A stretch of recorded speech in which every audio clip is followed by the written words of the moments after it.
qui veut réellement grandir, évoluer et atteindre un niveau supérieur de développement dans son leadership.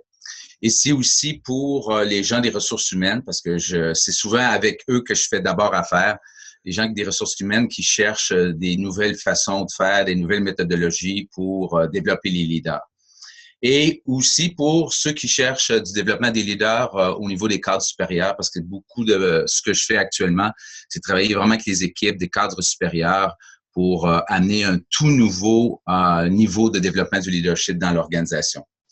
Donc, voilà. Alors, entrons un peu dans les objectifs principaux de notre présentation. Donc, je vais essayer aujourd'hui, ce soir, de vous préciser clairement qu'est-ce qu'on veut dire par leadership conscient. Donc, de distinguer, si on veut, qu'est-ce qu'est le leadership conscient et de situer le leadership dans une perspective développementale et transformationnelle. Donc, on va se situer là-dedans et je vais essayer de démontrer pourquoi que je crois qu'il est vraiment impératif, plus que jamais, qu'on développe des leaders conscients ou de développer la conscience chez les leaders. Et je vais faire une distinction entre les approches traditionnelles du leadership et les approches plus qu'on appelle développementales et transformationnelles. Et finalement, je vais vous donner, je dirais, les 3 composantes essentielles. Quand on veut développer des leaders conscients, on a besoin de faire 3 choses. Et c'est ce qu'on va faire un peu dans notre webinaire. Je vais d'abord présenter l'approche développementale, se situer développemental parlant dans un contexte développemental et transformationnel, puis situer le leadership dans ce contexte-là. Ensuite, de regarder à ce qu'on appelle une méthodologie transformationnelle. Donc, on va se situer sur une carte de développement. Puis ensuite de ça, ben, la grande question, c'est, OK, mais comment maintenant qu'on grandit? Comment est-ce qu'on fait pour évoluer dans cette carte développementale-là? Et de présenter tout ça dans le cadre d'un modèle intégré du développement du leadership. Donc, c'est les objectifs de notre séminaire. Donc, les limites de la formation traditionnelle. La plupart, je dirais que depuis une trentaine d'années, les approches de développement du leadership ont été à peu près les mêmes et ont développé principalement les connaissances et les habiletés des leaders. Et tout ça, c'est parfait. Je pense que c'est important de développer les connaissances, les habiletés.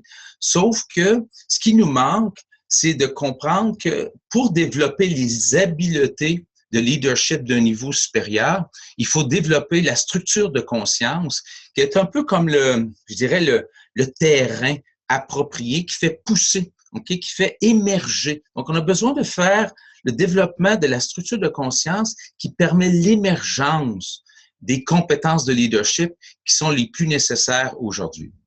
Donc, l'approche traditionnelle, elle est plus une approche, je dirais, horizontale, vise à développer des connaissances et des compétences, alors que l'approche développementale et transformationnelle vise à développer des connaissances et des compétences, mais vise ou comprend, je dirais, la nécessité de développer la structure de conscience qui permet l'acquisition des connaissances, je dirais, pour atteindre un niveau de performance en leadership exceptionnel. Ça va? Donc, allons dans le vif du sujet et je vais vous parler un peu d'une grande ligne des approches développementales et transformationnelles. Donc, ce qu'il faut comprendre, c'est que on est des êtres en évolution. Les recherches qui datent, je dirais, d'une trentaine d'années, qui sont les recherches à partir desquelles on a travaillé pendant longtemps, nous ont amené à croire et à penser que on se développe comme enfant et on passe à travers différents stades de développement, mais qu'on arrive tous, plus ou moins, à l'âge adulte, je dirais, au même niveau de développement. C'est comme si tous les adultes ont plus ou moins l'âge de raison, puis un niveau de conscience qu'on appelle adulte. Et les choses qui nous distinguent, ben, c'est les connaissances, c'est les savoirs et souvent notre personnalité. Alors, aujourd'hui, avec les approches développementales, il y a beaucoup de recherches qui se fait et on comprend que c'est pas le cas. En fait, ce qu'on comprend, c'est que au niveau adulte, il y a entre 6 et 8 stades de développement de la conscience. Donc, si on prend une photographie, par exemple, de votre organisation, puis on regarde l'organisation en entier, on pourrait voir des gens qui pensent et qui travaillent ou des leaders qui opèrent à différents stades de développement. Et dépendamment du stade de développement du leader, bien, le leader va penser, agir, comprendre, communiquer. Et principalement, ce qui se développe à travers les stades de développement, c'est la structure de perception. C'est la capacité de rendre compte de la réalité avec laquelle on est en relation. Par exemple, je vais vous donner un exemple. Puis ça, c'est des recherches qui ont été faites il y a déjà longtemps, des recherches par Piaget, mais ils faisaient des expériences très intéressantes. Par exemple, si je prends le crayon ici, je vous montre le crayon à un enfant de 3 mois et je montre le crayon à un enfant de 2 ans et ensuite je cache le crayon. L'enfant de 3 mois, parce qu'il ne voit pas le crayon, croit que le crayon n'existe pas. Okay? Alors que l'enfant de 2 ans sait que le crayon existe toujours et que le crayon est caché. Donc, l'enfant de 2 ans est capable de voir que le crayon existe toujours parce qu'il a développé une capacité et cette capacité-là s'appelle la permanence de l'objet. Okay? Donc, si on prend un enfant de 3 mois et on essaie de dire, OK, on va travailler avec toi pour essayer de développer la permanence de l'objet, qu'est-ce qui va se passer? Il ne va rien se passer. Parce que l'enfant n'a pas le niveau de maturité qui lui permet d'intégrer cette connaissance qui est la permanence de l'objet. OK? Donc, et l'enfant de 2 ans qui a acquis la permanence de l'objet n'a pas non plus décidé, OK, maintenant j'ai 2 ans, c'est pas mal le temps de développer la permanence de l'objet. Non. Donc, ce qui se passe, c'est que il y a un processus développemental qui se passe à l'intérieur du développement de l'enfant, OK? Et il y a des capacités qui émergent, OK? Et quand on arrive à l'âge adulte, ça se continue aussi. Il y a différents niveaux de développement et qui vont donner naissance à des nouvelles capacités. Et de la même façon qu'on ne peut pas enseigner à un enfant de 3 mois la permanence de l'objet, c'est la même chose au niveau adulte. Okay? Donc, on arrive au niveau adulte et on existe, il y a des individus qui ont différents niveaux de maturité et de perception. Et le problème avec les approches traditionnelles de formation, c'est qu'on essaie de faire intégrer des connaissances, des savoirs et de développer des connaissances chez des individus qui n'ont pas le niveau de maturité nécessaire pour intégrer la connaissance. Ce qui fait qu'on investit de l'argent et des efforts pour le développement des compétences en leadership, puis on tourne en rond. On tourne en rond parce qu'on manque une donnée fondamentale qui est le développement de la conscience sous-jacente. OK? Donc, ça, c'est, je dirais, les grandes lignes de l'approche développementale. Donc, si on prend cette grande idée-là d'approche développementale, puis on met ça dans un contexte de leadership. Et maintenant, c'est ça la beauté, c'est qu'on a beaucoup de recherches qui fait le lien entre le développement de la conscience et le développement du leadership. On a une cartographie ici que j'utilise souvent et qui vient, entre autres, de Bill Joyner, qui écrit un très beau livre qui s'appelle le Leadership Agility, pour ceux qui aimeraient lire davantage. Et ce que cette cartographie-là nous dit, c'est que il existe ces stades de développement-là et on a les modèles qu'on appelle les stades pré-experts. On en a à peu près 10% de la population des leaders qui opèrent à ce niveau-là.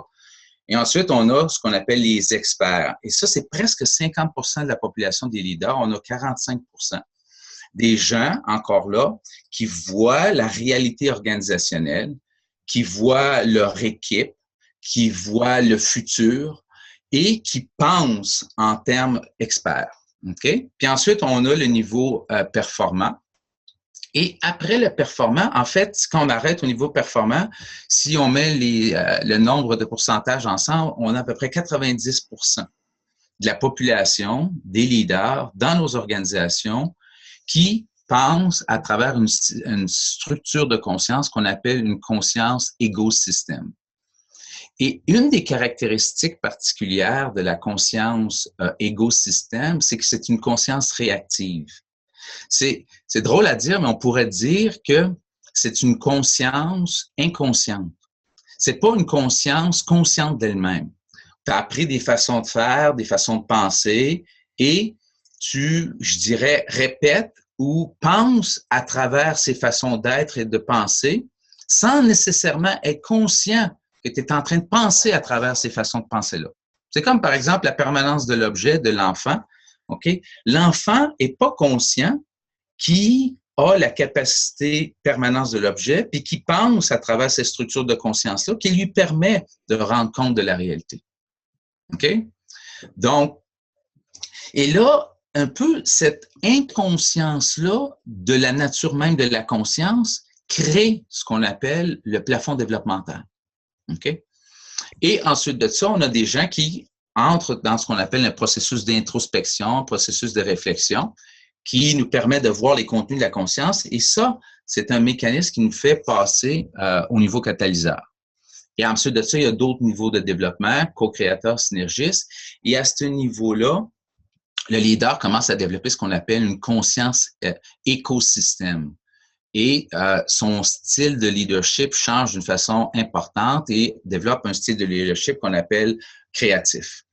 Donc, voilà un peu les grandes lignes. Puis comme vous voyez, à droite, en bas, c'est marqué formation. Donc, il y a la formation et d'une façon verticale, on a la transformation. Donc, il faut vraiment, dans une démarche de développement du leadership conscient, être capable de construire et de mettre en place des modèles, des outils et des moyens pour à la fois former et transformer les leaders. Je pense c'est fini l'idée de juste faire de la formation. Je pense qu'il faut vraiment allier formation et transformation. Alors, je continue. Je vais juste ici mettre peut-être, je ne vais pas rester longtemps là-dessus, mettre les grandes lignes des stades de développement puis de l'orientation de l'attention. Parce que l'idée, c'est que la structure de... Là, je vois à travers une paire de lunettes. Cette paire de lunettes-là s'appelle la structure de conscience expert.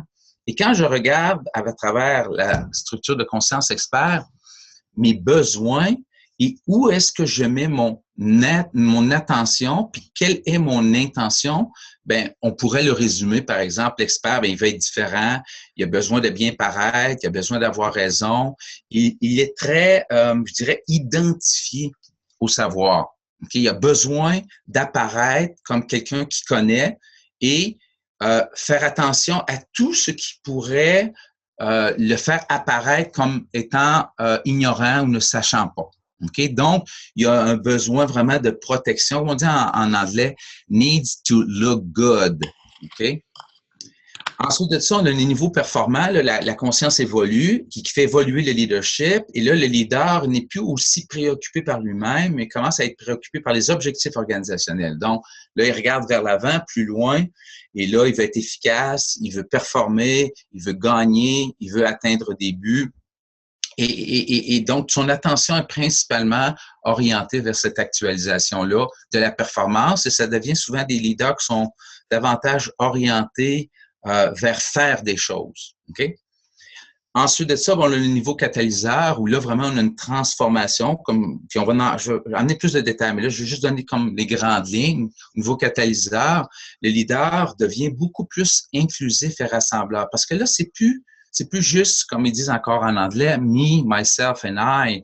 L'intention n'est pas seulement de prendre soin de ses besoins, mais là, le leader se lève la tête, puis le leader devient, je dirais, plus stratégique. Au niveau expert, le leadership est tactique.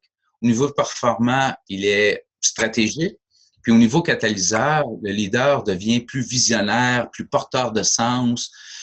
Oui, on a des objectifs à remplir, mais on est avec un ensemble d'individus et il faut prendre soin de ces individus-là. Et donc, on devient un peu plus capable de donner du pouvoir, déléguer, faire confiance, reconnaître les perspectives. Il y a vraiment un changement profond qui se passe parce qu'on passe d'un niveau, je dirais, d'un leadership plus, on passe du niveau héroïque, okay, à un niveau de leadership qui est beaucoup plus inclusif et il y a une distribution de la capacité de leader. Il y a une reconnaissance, en fait, que la capacité de leader, d'être un bon leader, appartient à un collectif. Et ça, c'est quelque chose on ne fait que commencer à comprendre. On entend parler depuis longtemps, il faut travailler en équipe, mais c'était surtout des mots.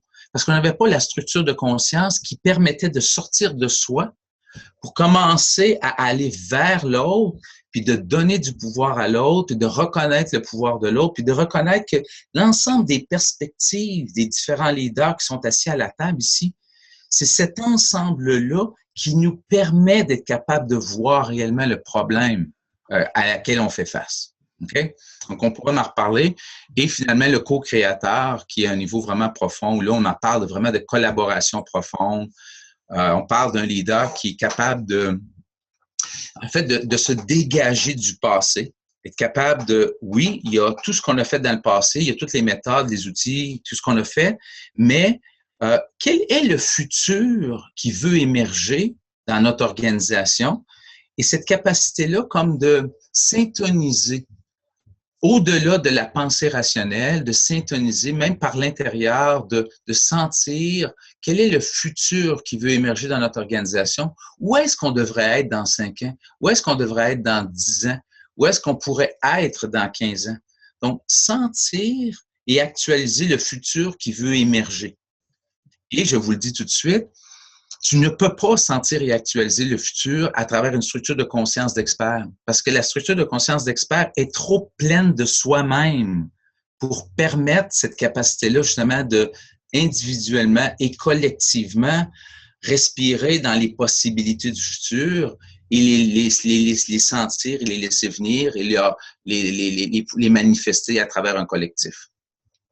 Donc, capacité de donner du sens, mobiliser, transformer, évoluer, co-créer.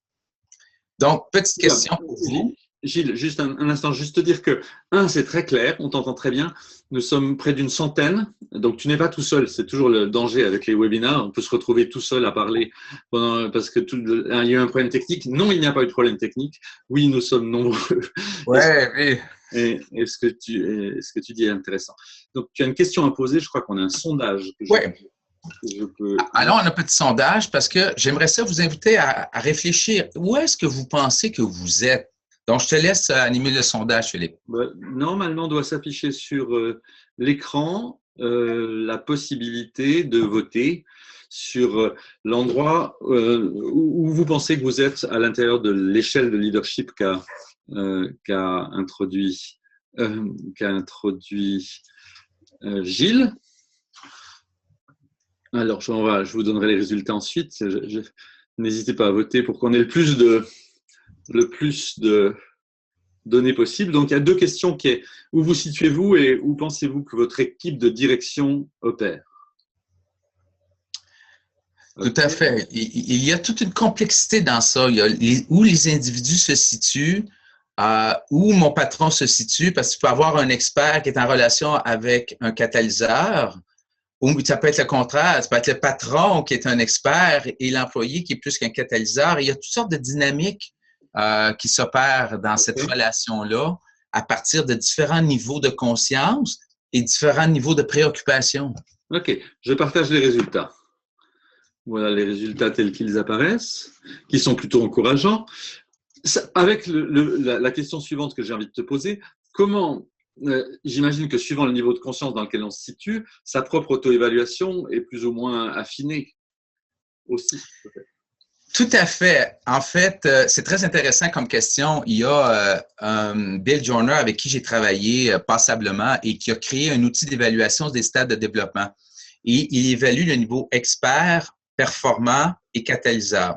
Et j'ai posé la question à Bill Joyner, c'est pourquoi est-ce que tu n'as pas inclus dans ton outil le niveau co-créateur pour être capable qu'on puisse comme évaluer les co-créateurs? Et sa réponse était très intéressante. Il dit, il n'y a pas assez de gens qui opèrent à un niveau de conscience pour distinguer les co-créateurs. OK. Donc, l'outil ne fonctionne plus d'une certaine façon parce qu'on n'est pas capable de reconnaître. Par exemple, l'expert, quand il va regarder un co-créateur, habituellement, ne va pas comprendre le co-créateur dans son style de leadership. Très bien. Super. Donc, est-ce qu'on continue ou on garde on continue? Oui, je pense qu'on va continuer, ça me semble. OK. Donc, alors, je vais remettre notre écran ici. Donc, Maintenant, il y a deux côtés ici. Il y a le côté gauche où on a les stades de développement de la conscience et le côté droit, on a les stades de développement du leadership, OK, pré-expert, expert, performant, catalyseur, co-créateur et synergiste. Et à côté, il y a une grille des stades de développement de la conscience. Donc, ce qu'il faut comprendre, c'est qu'à chacun des niveaux de développement de leadership, il y a une structure de conscience qui est sous-jacente. Donc, on pourrait, d'une certaine façon, regarder le tableau de droite des stades de développement de la conscience, puis le glisser derrière pour voir qu'il y a vraiment comme les structures de conscience qui est sous-jacente. Et là, j'ai bien dit que dans la structure de conscience écosystème, elle correspond à la structure de conscience qu'on appelle réactive. Et la conscience écosystème, c'est la conscience créative. Je veux maintenant rentrer un petit peu plus en détail dans ces structures-là. Et il y a beaucoup de recherches qui se fait actuellement. Et une des recherches nous montre clairement que si on est trop établi dans une structure de développement développemental réactive, dans une structure de conscience trop d'experts et de performants, il y a une corrélation négative avec l'efficacité en leadership. Donc, les recherches sont très abondantes actuellement pour établir ce lien et nous montrer que les leaders qui sont trop dans la structure réactive n'ont pas la capacité vraiment de rendre compte des besoins actuels. Gilles, est-ce que tu peux te dire en deux mots, c'est quoi la différence entre une structure de conscience réactive et créative? Juste en deux mots, je pense que tu vas le développer plus, mais… Je vais le développer un peu plus, mais la dimension réactive de la conscience, on va rentrer tantôt un petit peu plus en détail, mais c'est que l'individu est identifié à des modèles mentaux. Okay? L'individu est identifié, par exemple, il y a la croyance que je devrais utiliser le pouvoir sur les individus pour obtenir ce que je veux. Okay. Donc, c'est une structure de conscience que l'individu a et il y a une croyance qui dit que si j'exerce plus de pression et si j'ai un certain pouvoir et si je contrôle le comportement des individus, je vais obtenir les résultats que je veux. Okay? Donc, cette structure de conscience-là, l'individu qui opère dans cette structure de conscience-là a l'impression qu'il est conscient de cette structure de conscience-là.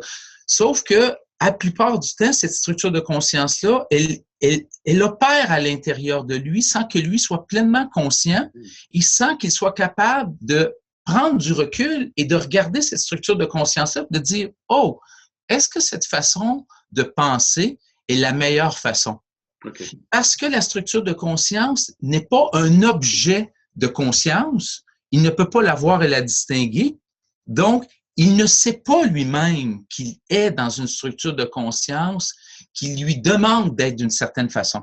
Okay. Et donc, la caractéristique des structures de conscience réactives, c'est leur inconscience. OK, c'est ce que tu disais tout à l'heure. À l'opposé, les structures créatives ont conscience d'elles-mêmes. À l'opposé, c'est non seulement que tu es conscient, mais ce sont des structures de conscience qui sont par elles-mêmes plus évoluées. OK? Donc, comme je disais plus tôt, l'évolution de la conscience, elle est structurale. Donc, on passe à travers différents stades d'évolution comme enfant.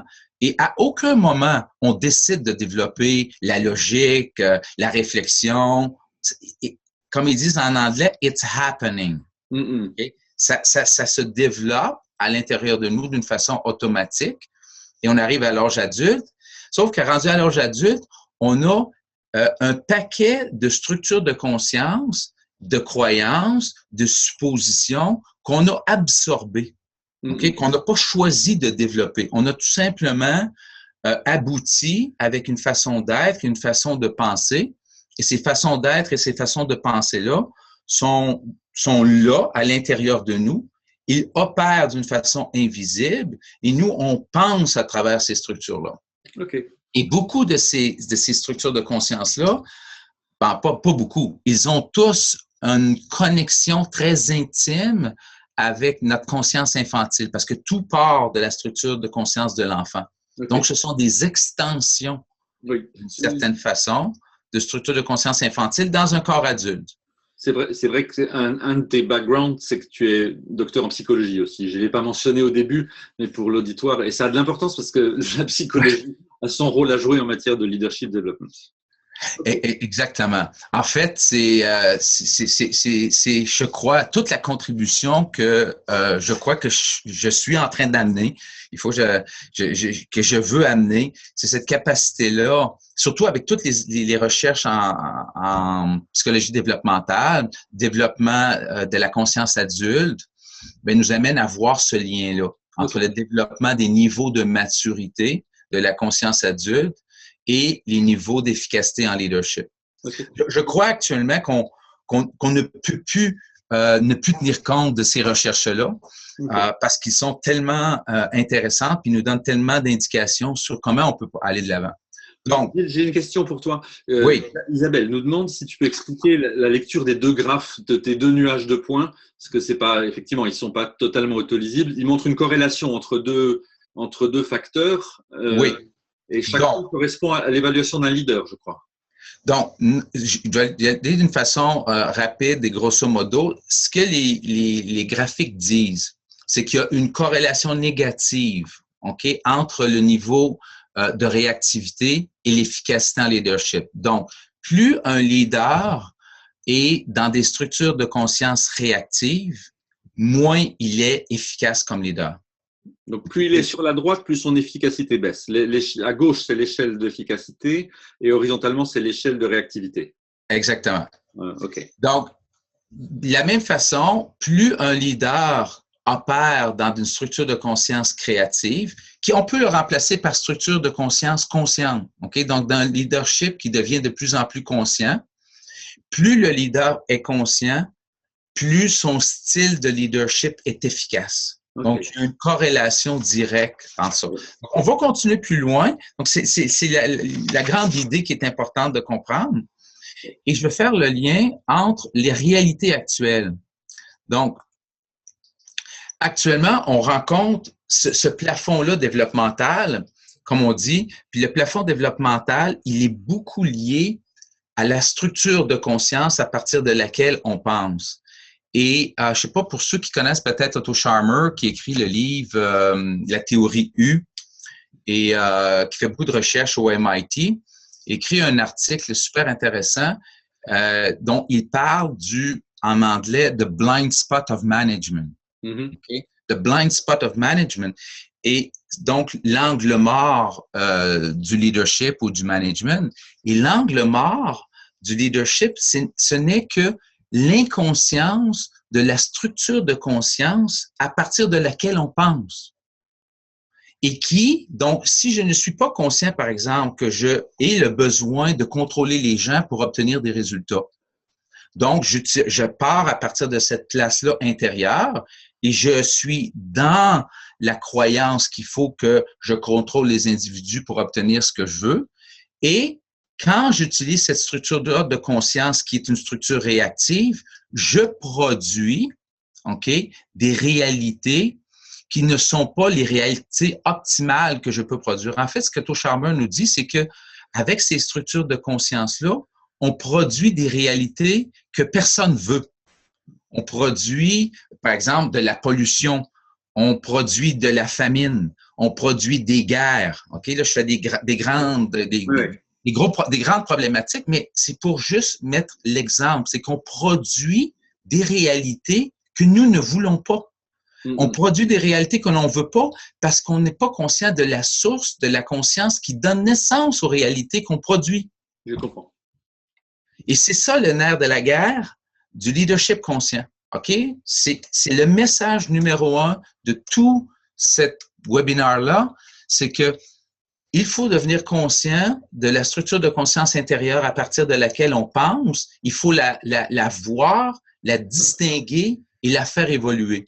Du moins, la regarder, être capable de la regarder. Parce qu'on est capable de la regarder, on est capable de la distinguer, on est capable de la challenger, on est capable de la faire évoluer, ou on dit « Ah non, cette structure de conscience-là fonctionne très bien, puis je continue avec. » Mais là, je suis dans un acte de conscience. Et donc voilà. Donc, le plafond développemental, c'est que actuellement, les réalités organisationnelles qu'on rencontre sont faites de quoi? Les réalités organisationnelles d'aujourd'hui sont faites de changements rapides et incessants.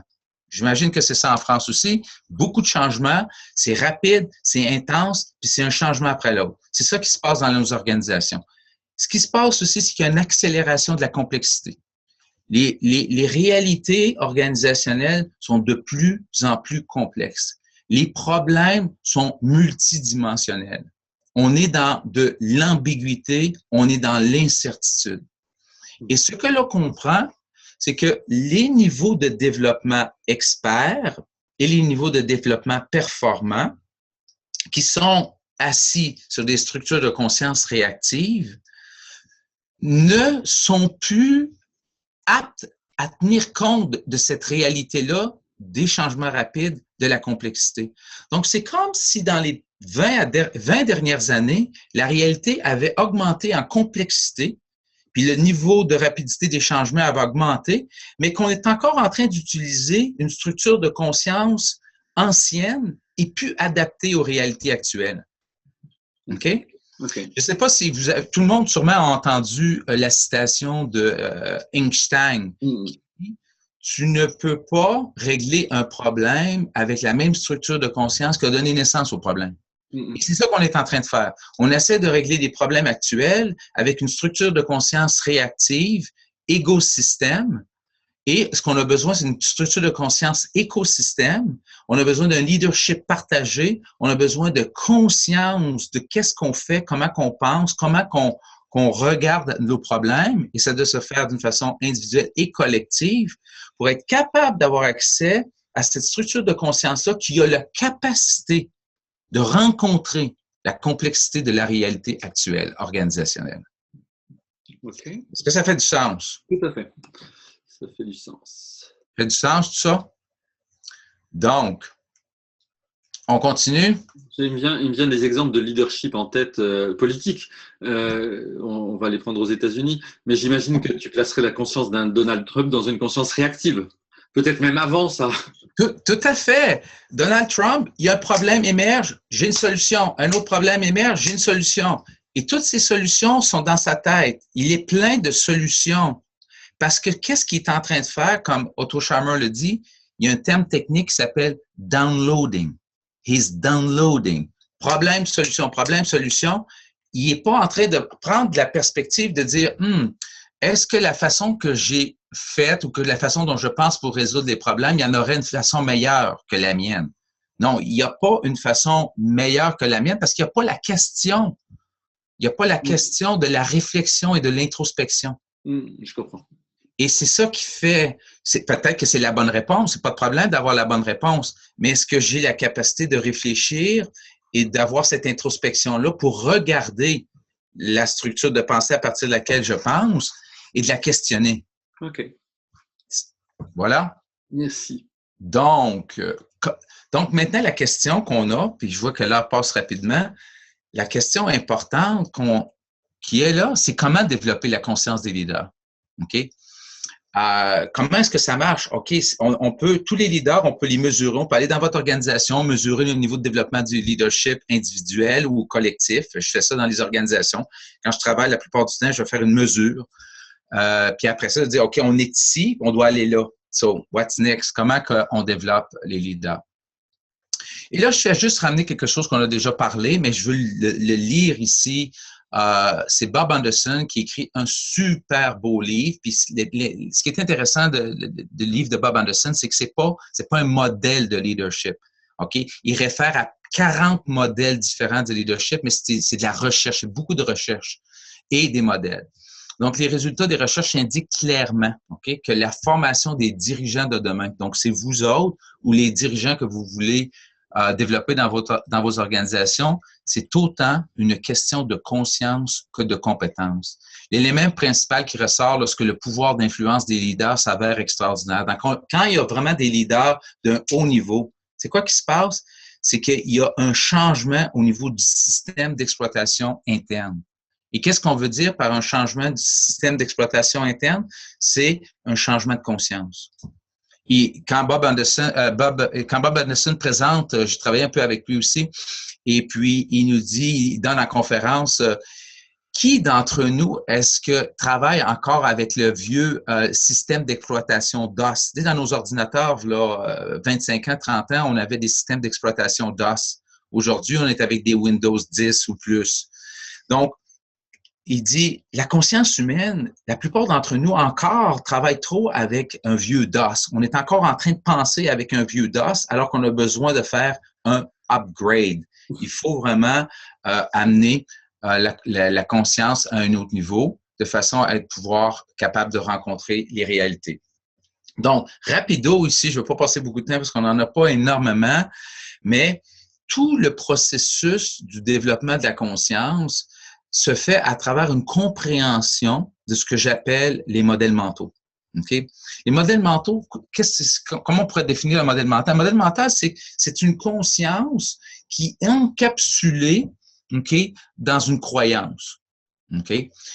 Puis ça peut être une croyance, une valeur, une présupposition. Okay? Donc, la conscience des leaders au niveau expert et performant, elle est remplie de modèles mentaux, comme la conscience de mon ami, de Donald Trump, je ne sais pas si on peut considérer mon ami, dans la conscience de Donald, comme dans tout le monde, la structure de conscience est faite de modèles mentaux, OK? Et le développement de la conscience se fait par cette capacité-là de commencer à faciliter un processus d'introspection et de réflexion pour être capable de distinguer les modèles mentaux. Donc, dans les ateliers que j'offre dans les organisations, je crois que j'étais capable de développer une méthodologie transformationnelle qui est une série d'étapes qui permet aux leaders d'être capable de commencer à prendre son regard, puis le regard que la plupart d'entre nous est vers l'extérieur, commencer à amener le regard vers l'intérieur, puis être capable de comprendre comment je peux distinguer mes modèles mentaux, puis comment je peux commencer à les voir, puis quelle nature que ont ces modèles mentaux-là, puis d'objectiver ces modèles mentaux-là. Et ce processus-là, c'est difficile d'en rendre compte dans un webinaire parce que ça prend vraiment 2 jours d'atelier pour mettre en place la mécanique, mais on était capable de créer vraiment un modèle qui nous permet d'amener les leaders dans ce processus-là pour être capable de distinguer et de voir les modèles mentaux. Donc, la première étape, c'est de savoir que les modèles existent parce qu'on peut pas les apercevoir ni en avoir conscience si on ne sait pas qu'ils existent. Donc déjà, rien que l'information en elle-même est importante, mais elle ne suffit pas. Tout à fait. Mais je pense que une des compétences maîtresses du leadership conscient, c'est de développer le muscle de l'introspection et le muscle de la capacité de voir l'intérieur de la conscience. En fait, c'est là qu'on est bloqué. Si on ne permet pas, si on n'équipe pas nos leaders avec une plus grande capacité de réflexion et d'introspection, oublie ça. On va continuer à opérer avec les structures mentales actuelles et dans 20 ans, on va faire une évaluation des leaders aujourd'hui et dans 20 ans, on va refaire une évaluation des leaders et on va avoir le même portrait parce que l'information ne produit pas la transformation. Tu peux lire tous les livres de management, c'est super, c'est bien beau, mais si tu n'es pas capable de faire de l'introspection, de la réflexion, puis de distinguer les structures de conscience, tu vas continuer à lire la réalité avec les structures de conscience inconscientes et tu vas continuer à être un leader avec ces structures-là. Donc, Robert Kegan ici, qui est vraiment, je dirais, à mon avis, la sommité mondiale, qui travaille à Harvard University, qui écrit un livre par année, a dit, si une personne ne veut pas être captive pour toujours, de ses propres théories, ses systèmes, ses scripts, ses modèles mentaux, ses cadres de référence ou ses idéologies, elle doit être capable de développer une façon de voir ses structures mentales. Il faut développer une façon de voir. Et ça s'apprend. Ça s'apprend, la capacité de voir, de distinguer les structures mentales, plutôt que de regarder inconsciemment à travers celles-ci. En anglais, ça se dit super bien. J'aime beaucoup. Like, you have to learn to look at what you were looking through. So, regarder à la structure mentale que tu n'étais capable que de regarder à travers. Ouais. Okay? Et ça, c'est le processus de transformation. Okay? Il y a une nouvelle forme, une nouvelle structure, parce que ce qui évolue, c'est la structure de la conscience. Ensuite, il y a les contenus de la conscience. Mais si la structure évolue pas, ça veut dire que la forme n'évolue pas, tu n'as pas de transformation. C'est clair. Ça va? On a encore une vingtaine de minutes, donc juste pour te... OK. Est-ce qu'il y a des questions? Est-ce qu'on arrête pour des questions maintenant ou on continue? On va continuer d'abord et on les prendra à la fin, si tu veux bien. OK. All right. On continue. Donc, voilà. Donc, il y a le passage du mode réactif au mode créatif. Comme je vous ai dit tantôt, il y a cette espèce de plafond développemental-là. Le plafond développemental, il est structurel, donc il est au niveau du développement de la conscience. Et la structure de la conscience, égo-système, c'est une structure qui vit dans la dualité, dans la séparation. Bon, c'est toutes des choses qu'on peut expliquer et distinguer d'une façon plus profonde, mais qu'on ne fera pas ici dans le webinaire. Et on veut aller dans une structure de conscience plus écosystème, une conscience que j'appelle le monde du « et ». Donc, il y a ma façon de faire et votre façon. Okay? C'est pas juste ma façon de voir, ma façon de faire. Et là, à gauche, vous voyez, il y a les stades de la conscience et il y a un cercle qui est là. Et ça, c'est un outil qui a été développé par la compagnie, le Leadership Circle, et qui ont développé un bel instrument de mesure et un cadre aussi conceptuel intégré du leadership qui nous permet de regarder le leader ou le leadership à travers cette structure-là réactive et créative. Et donc, on est capable maintenant de faire une espèce de zoom autour de cette ligne-là parce que c'est là qu'on est pris. La plupart des leaders ne sont pas comme complètement pris dans les structures réactives. Il n'y a personne qui est juste réactif. Bon, il peut y en avoir un peu, mais la plupart d'entre nous, il y a comme des parties de nous qui opèrent dans cette dimension-là plus créative, plus consciente. Mais on est d'une certaine façon un peu pris là. Et l'outil de Leadership Circle nous permet de regarder avec plus d'attention. Et la façon dont l'outil est fait. Peut-être tu peux l'afficher, Gilles. On est la prochaine. Oui, OK, ici, je m'excuse. Parfait. Donc, le cercle du leadership. Donc, la partie inférieure, on a ce qu'on appelle les trois grandes tendances réactives. Pardon. Les trois grandes tendances réactives, ils sont universels à tous les êtres humains parce qu'ils sont fondés sur la structure de conscience infantile de l'enfant. Un enfant a trois besoins fondamentaux. Le besoin d'être aimé, le besoin d'être sécurisé, puis le besoin d'avoir du pouvoir. OK? Ces trois besoins fondamentaux. Et de ces trois besoins fondamentaux-là, dépendamment de comment on répond à ces besoins-là, on va développer dans la conscience humaine adulte trois tendances. La tendance à la conformité, qui est liée au besoin d'être aimé, la tendance à la protection, qui est liée au besoin de sécurité, et la tendance au contrôle, qui est liée au besoin de pouvoir. OK? Donc, ces trois tendances-là, c'est un peu comme la gravité qui tire vers le bas, OK, qui nous empêche de passer dans la deuxième partie du cercle, OK? Et vous voyez la ligne horizontale, là, ça, c'est la ligne, je recule, là. La ligne horizontale du cercle, c'est le plafond développemental, OK? Donc, ça, il faut transformer les structures de conscience réactives pour pouvoir s'établir d'une façon solide dans la conscience d'un leader conscient ou dans la structure de leadership créatif. Il y a 5 grandes compétences: relations, conscience de soi, authenticité, conscience des systèmes et performance. Et ça se redistribue en plus de sous-compétences. Donc, je vais rentrer un peu plus en détail dans ça. Et si je ne me trompe, attends, si tu peux revenir un instant. Oui. Ce cercle est aussi l'outil par lequel on fait un 360, une évaluation du leadership. Chacun a sa carte personnelle, c'est ça l'idée. Tout à fait. On peut avoir une évaluation individuelle. Donc, c'est un 360, donc un ensemble d'individus autour de nous qui vont nous évaluer sur les tendances à la conformité, à la protection et contrôle et nos capacités de leader créatif. Et on a le même instrument aussi qu'on peut faire une évaluation collective.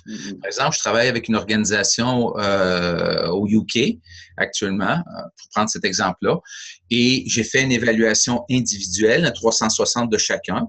Et ensuite, j'ai fait une évaluation de la culture du leadership sur ces mêmes indicatifs-là. Donc, on peut avoir le portrait de l'individu, puis on a le portrait du collectif. Et là, on peut s'engager individuellement dans notre propre transformation et on s'engage collectivement dans la transformation des modèles mentaux collectifs dans lesquels on est pris, par exemple. Okay? Donc, si je veux rentrer un peu plus de détails dans ces tendances-là, on a ici les 3 grandes tendances, conformité, protection, contrôle. OK? Conformité, être aimé, apprécié et être inclus. Puis là, ce sont les tendances qu'on mesure. Tendance à être conservateur, accommodant, tendance à l'appartenance et tendance aussi à être plus passif. Donc, toute la tendance à la conformité, ça, c'est l'ensemble des leaders qui ont la tendance à donner leur pouvoir. OK? C'est comme si je te donne mon pouvoir en échange un peu d'être aimé par toi. Donc, je suis très plaisant, je dis oui. Quand j'ai des idées divergentes, je ne vais pas nécessairement les amener parce que ça peut t'irriter, toi patron ou toi autre personne. Mais encore là, la personne n'est pas consciente. La personne n'est pas en train de dire « Oh, je vais faire attention à ça parce que je ne vais pas être aimé ». La personne, elle est d'une certaine façon rêvée par cette structure-là. La personne est conforme, elle est dans la conformité comme façon de prendre soin d'elle et comme style de leadership. Donc, on retrouve beaucoup ces gens-là dans la conformité au niveau, par exemple, du management intermédiaire. On en a beaucoup. Puis, je vais aller à l'opposé, qui est le contrôle, qui est tendance à gagner, performer, avoir du statut. Et là, on parle de tendance à la perfection, poussée à l'extrême, beaucoup d'ambition, autocratique. Et on retrouve beaucoup de ces leaders-là dans la haute direction. Et qui fonctionnent bien avec la direction intermédiaire. Donc, le contrôle, les gens en tendance plus de contrôle, eux, aiment s'approprier le pouvoir, prendre le pouvoir, avoir du pouvoir. Et les gens dans la conformité, tendance à le donner. Donc, ça tient le système, entre guillemets, dysfonctionnel, mais qui fonctionne. Mais qui fonctionne pas aussi bien qu'il pourrait fonctionner. Quand on commence à devenir conscient de ces habitudes-là, de façon de penser, puis qu'on commence à libérer ça, il y a tout un nouveau pouvoir chez les individus et dans l'organisation. Et finalement, on a les autres aussi qui sont dans la protection, besoin d'être correct, être supérieur ou être en sécurité. Et là, notre tendance arrogance, à la critique. Arrogance et critique, c'est comme des tendances à se protéger, mais ils sont très actives. On est arrogant, alors que la distance, c'est une façon un peu de se protéger, mais une façon un peu plus passive. OK? Donc, tous les êtres humains ont d'une façon, plus ou moins à différents niveaux, un peu de ces tendances-là. Donc, certains ont plus d'une, plus d'autres. Et il arrive des fois qu'on a vraiment des leaders très développés qui ont vraiment comme transcendé ces patterns-là, ces tendances-là, ces habitudes-là, et opèrent vraiment au niveau créatif. Oui. Donc, petite question, quelle est votre tendance réactive dominante et quel est son impact? Donc, est-ce qu'on a le temps pour faire un petit sondage? Non, hein, juste poser cette question-là intérieurement pour chacun. Se poser individuellement la question est une bonne question, puisque c'est clair. C'est ça. Ouais. On en a tous. La problématique ici, c'est l'inconscience de la tendance. Okay? Donc, on n'a pas, techniquement parlant, on n'a pas une tendance. La tendance nous a. C'est elle qui nous a. Ouais. OK. Et dans le cercle du leadership, ça apparaît comme un centre de gravité qui est quelque part dans la partie réactive en bas du cercle, c'est ça, non? Quand on évalue. Tout à fait. On aurait pu mettre peut-être le graphique d'un outil comme que quelqu'un l'aurait rempli, mais bon, on ne l'a pas pour le moment.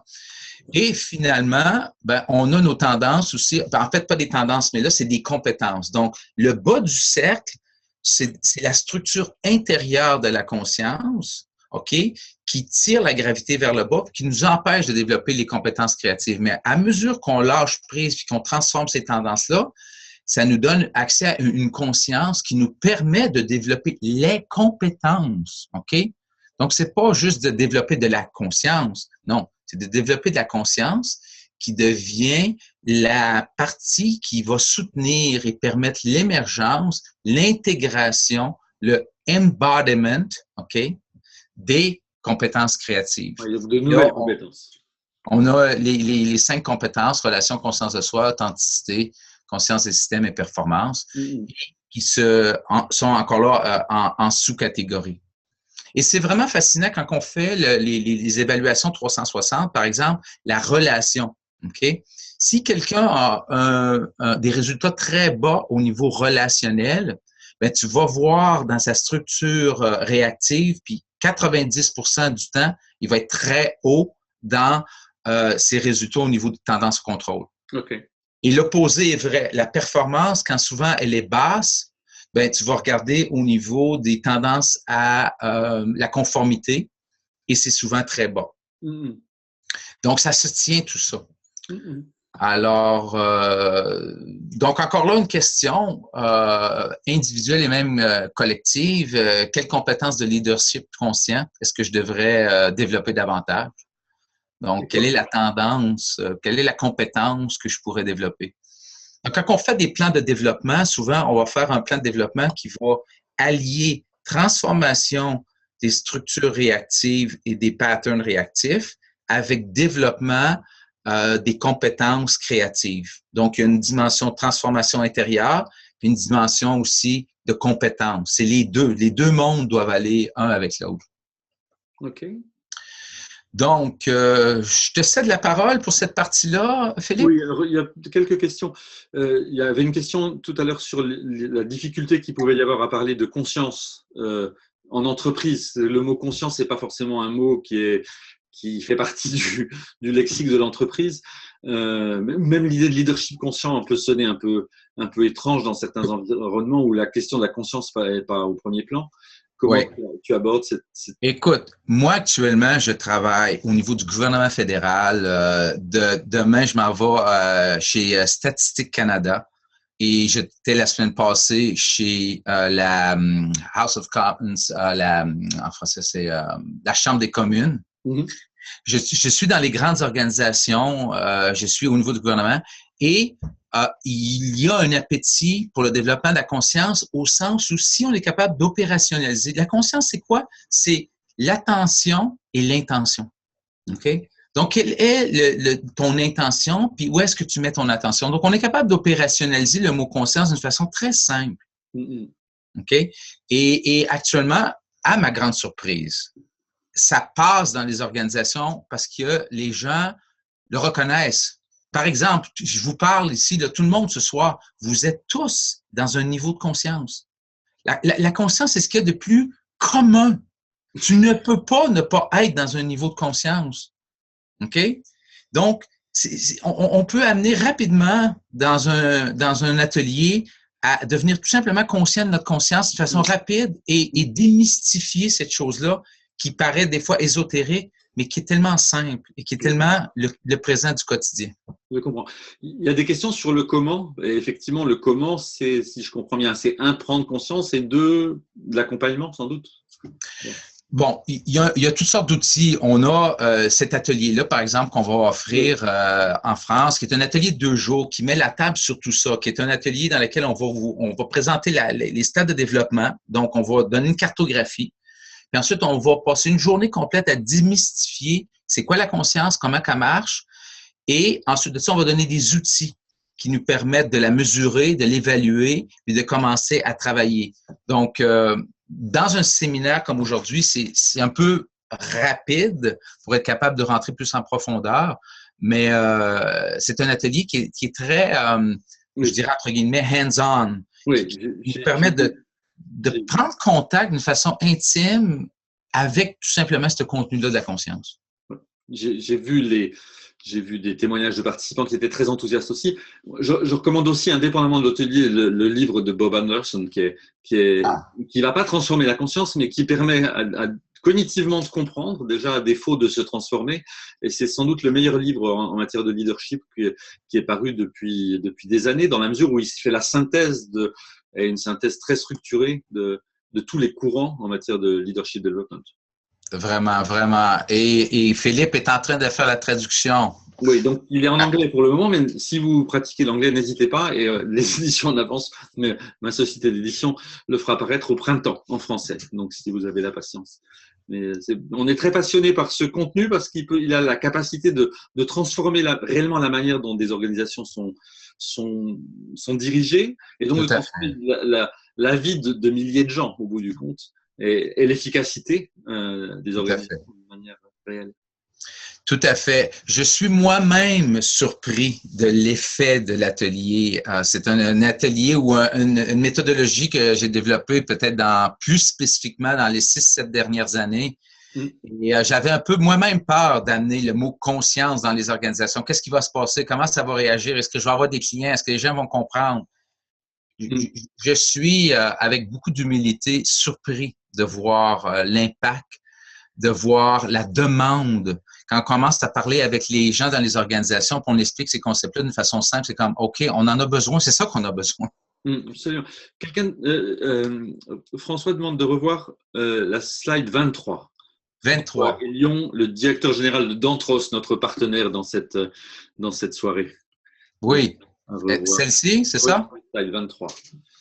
Plus en détail. Effectivement, il y a les sous-compétences associées à chaque compétence liées au…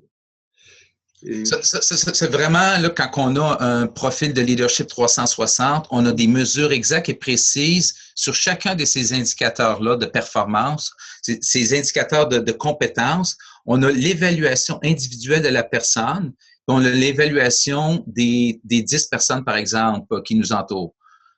Par exemple, authenticité courageuse. Je travaillais avec quelqu'un la semaine passée qui se voyait très authentiquement courageux et la valeur de l'évaluation des gens qui l'ont évalué, les répondants, il y avait un écart d'à peu près 50 percentiles. Donc, il y avait vraiment un angle mort pour cette personne-là concernant cette compétence-là. Oui. Et donc, prendre conscience de cet angle mort à travers un 360 fait avancer, parce que soudain, on ne peut plus l'ignorer. Tout à fait. C'est ça l'idée. Exactement. Très bien. On me demande si tu fais des ateliers à Londres également. Bon, je travaille en Europe. Je travaille pas spécifiquement à Londres. Je travaille avec une organisation qui s'appelle General Dynamics à Cardiff, près de Cardiff. J'ai pas d'atelier public dans le coin là-bas. Je vais avoir promis vraiment atelier public en collaboration avec Philippe en France.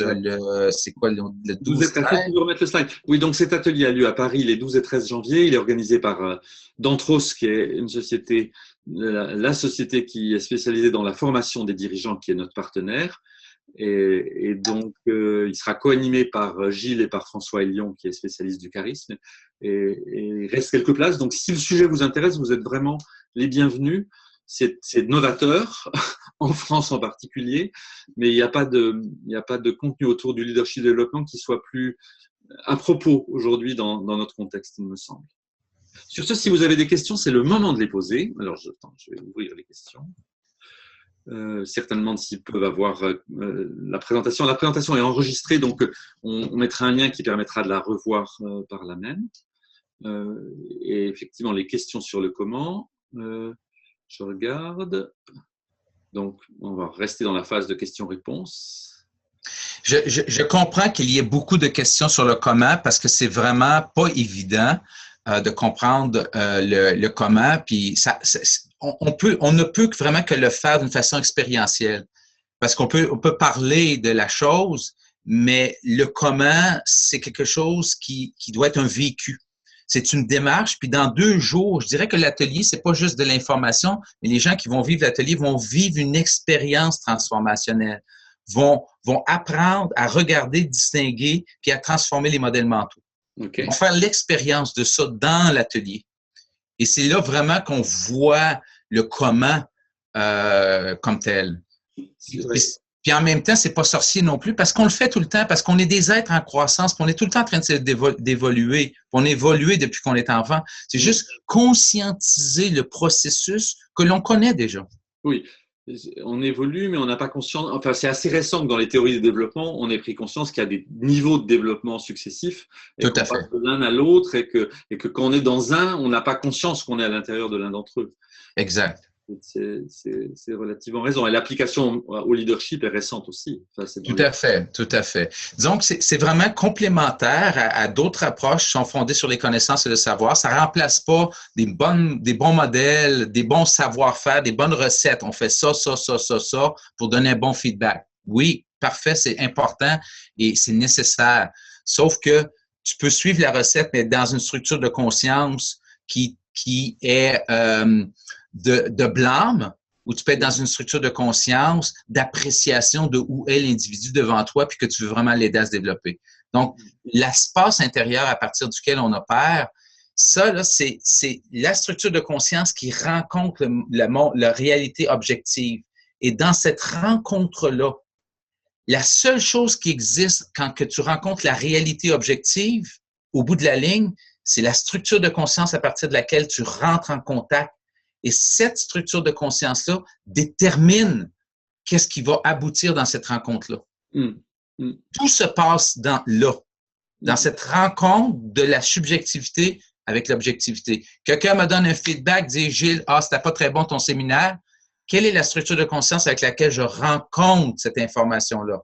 OK? Avec quelle structure de conscience la rencontres-tu? Je rencontre avec beaucoup de positifs. Mais j'ai pas eu de mauvais commentaires, mais si on m'avait donné un commentaire, mais encore là, mauvais commentaire, c'est encore une structure de conscience. Et un commentaire, c'est une information. Est-ce que je vais prendre une façon constructive pour évoluer ou est-ce que j'ai besoin de me défendre? Dans la structure réactive, j'ai besoin de me défendre. Dans une structure de conscience de catalyseur, merci pour le feedback. Alors, je peux confirmer que c'est assez ce que tu fais, puisque je t'ai beaucoup critiqué dans ta présentation jusqu'à... Pas de problème. Bon, on va mettre fin à ce webinaire. Merci de votre présence. Je regarde s'il y a d'autres questions. À l'instant, non, mais vous pourrez continuer à... si, il y a d'autres questions. Gilles, fait-il une différence entre conscience d'une part et d'autre part la lucidité qui est inhérente au courage? Ou est-ce identique? La conscience et la lucidité? Je dirais que la lucidité est un niveau de conscience. Plus je suis lucide, plus je suis conscient. Donc, tout est développemental. OK? À 12 ans, tu as un niveau de lucidité, de conscience, mais à 20 ans, puis à 30 ans, tu as un autre niveau. Donc, tout est graduel, tout est développemental. OK? Donc, c'est ça l'idée, c'est qu'on peut toujours passer au prochain niveau. Et je dirais que un petit changement de niveau de conscience peut avoir un gros impact sur notre style de leadership. Et tu n'as pas besoin de faire un saut. De toute façon, tu ne peux pas faire un saut développemental. Tu ne peux pas sauter d'un stade à l'autre. C'est graduel. Il y a beaucoup d'immunité contre le changement de développement de la conscience. Donc, c'est un travail de longue haleine, c'est un travail de discipline, c'est un travail de rigueur, sauf que les résultats sont phénoménaux ou peuvent être phénoménaux. Oui. Il y a des sociétés aujourd'hui qui sont dirigées par des équipes de direction qui toutes travaillent ensemble l'évolution de leur conscience et qui ont des résultats fabuleux. Le dernier livre de Kagan sur Deliberate Developmental Organization, des sociétés qui sont conçues comme des outils de développement de la conscience de leurs collaborateurs, c'est quelque chose que tu connais bien aussi. Tout à fait, tout à fait. Donc, je dirais, pour moi, ce que je vois quand je fais un atelier comme cet atelier-là, tout le monde fait un petit upgrade. Tout le monde passe à un autre niveau de conscience de soi. Et ça, en soi, c'est inestimable. Juste ça. Et il y en a qui font des sauts parce qu'il y en a qui sont comme prêts à faire un saut, sauf qu'ils ne savent pas exactement qu'est-ce qu'ils ont besoin de faire pour faire le saut. Mais ils sont là. Ils sont un peu comme... Ils frappent le plafond développemental, mais le plafond développemental, il est invisible. Ils ne sont pas conscients de la structure du plafond, donc ils n'arrivent pas à le dépasser. Seulement la conscience de la structure de son propre plafond, de sa propre immunité, ouvre une porte nouvelle. Mm. Très clair. Merci beaucoup, Gilles, de ta présence depuis Montréal. Et puis, donc, au plaisir de te voir en France en janvier. Et puis, il y a peut-être un autre webinaire sur un thème connexe un de ces jours. Merci à vous tous d'avoir participé et d'avoir été présents avec nous. Et bonne soirée. Nous vous transmettrons le lien pour les enregistrements. Très bien. Merci à tout le monde. Merci. Au revoir.